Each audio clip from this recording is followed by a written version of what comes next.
আপনি যে উদ্দেশ্য বা স্বপ্ন নিয়ে আমাদের বাড়িতে গিয়েছিলেন, সেই উদ্দেশ্য বা স্বপ্ন কোনোটাই আপনার পূরণ হবে না। উদ্দেশ্য, স্বপ্ন, আমি তো কিছুই বুঝতে পারছি না, আমাকে একটু বুঝাইয়া বলবা? আপনি কিছুই বুঝতে পারছেন না, তাই তো?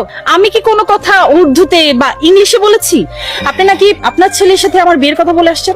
এই কথা তোমার বাবা বললো, তাই আমি রাজি হইলাম। মানে বাবা আপনাকে বললো আর আপনি রাজি হয়ে গেলেন? একটা বারের জন্য বোঝারও চেষ্টা করলেন না বা জানারও প্রয়োজন মনে করলেন না এই বিয়েতে আমার মতামত আছে কি নেই।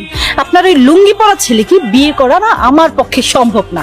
আমি একটা ছেলেকে পছন্দ করি, বিয়ে করলে তাকেই করবো। আর শুনি তারা না অনেক বড় লোক, তাদের ধারে কাছেও না আপনারা যেতে পারবেন না। আমার একটা স্ট্যাটাস আছে, ফ্রেন্ড সার্কেল আছে, ওদেরকে আমি কি বলবো? আপনার ওই লুঙ্গি পরা খ্যাত ছেলেটা আমার হাজবেন্ড, সেটা আমি কখনোই পারবো না। আমি আপনার ওই খ্যাত ছেলেকে বিয়ে করতে পারবো না। আর এই কথাটা আপনি আমার বাবাকে সুন্দর করে বুঝিয়ে বলে আসবেন। ঠিক আছে। আর হ্যাঁ, বেয়াদবি মাফ করবেন। আসসালামু আলাইকুম। ওয়ালাইকুম আসসালাম। বাবা, তুমি এখানে দাঁড়ায় আছো?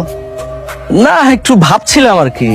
আমার বন্ধু আসলাম তার বাসায় ডাকছিল তার মেয়ের সাথে তোর বিয়ের কথা বলার জন্য, কিন্তু তার মেয়ে এই কথা শুনে আমাকে অপমান করলো। কি বলছো বাবা? আসলে হয়েছে কি, আমি নিজে থেকে তোর বিয়ের কথা বলি নাই, আমার বন্ধু আসলাম তার মেয়ের সাথে তোর বিয়ের কথা বললো।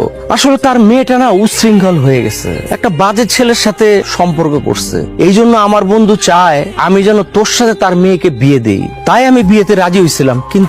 কিন্তু মেয়েটাকে দেখে আমার মনে হলো মেয়েটা একদম নষ্ট হয়ে গেছে, একটা বাজে ছেলের সাথে চলাফেরা করে। তাই আমি ভাবলাম তুই যদি মেয়েটাকে বিয়ে করিস তাহলে তুই তাকে সঠিক পথে নিয়ে আসতে পারবি। মেয়েটা তো বিয়ের জন্য রাজিই হচ্ছে না। তুমি কি চাও? আমিও চাই তুই আমার বন্ধুর মেয়েটাকে বিয়ে করে ওকে সঠিক পথে নিয়ে আয়। তাহলে বিয়ে হবে, আমি ওই মেয়েকেই বিয়ে করব। তুমি তোমার বন্ধুর সাথে কথা বলে বিয়ের ডেট ফাইনাল করো, বাকিটা আমি দেখছি। ঠিক আছে? আমি তো কিছুই বুঝতে পারলাম না, ওই মেয়ে ওকে বিয়ে করতে রাজি না, ও বললো এই মেয়েকে ও বিয়ে করবে। মানে আমার তো মাথায় কিছুই ধরছে